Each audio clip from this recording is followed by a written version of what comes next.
ರಾಜಕಾರಣ ಮಾಡೋದು ಬೇರೆ, ಚುನಾವಣೆಗಳು ಬಂದಾಗ ಬೇರೆ ಒಟ್ಟಿಗೆ ಇರ್ತಕ್ಕಂಥದ್ದು.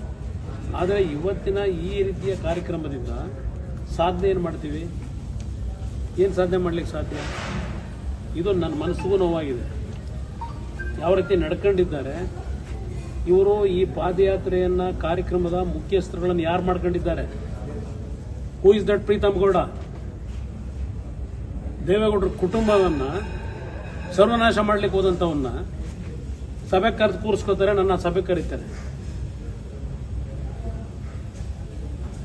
ನನಗೂ ಸಹಿಸ್ಕೊಳ್ಳಿಕ್ಕೆ ಒಂದು ಇತಿಮಿತಿ ಇದೆ. ಯಾರ ಕಾರಣ ಆ ಪೆನ್ ಡ್ರೈವ್ಗಳನ್ನ ಬೀದಿ ಹಂಚಲಿಕ್ಕೆ? ಇಂಥವ್ರನ್ನ ನನ್ನನ್ನು ಸಭೆ ಕರೀತಾರೆ, ಅವ್ನ ಪಕ್ಕದಲ್ಲಿ ಕೂರಿಸ್ಕೊಂಡು ಮೀಟಿಂಗ್ ಮಾಡ್ಲಿಕ್ಕೆ ಕರೀತಾರೆ ನನ್ನನ್ನು. ನಮ್ಮ ಕುಟುಂಬಕ್ಕೆ ವಿಷ ಆಗ್ತಕ್ಕಂಥವ್ರನ್ನ ಜೊತೆಲಿ ಕೂರಿಸ್ಕೊಂಡು ಇವತ್ತು ಇದಕ್ಕೆ ನಮ್ಮ ಬೆಲೆ ಕೇಳ್ತಾರ.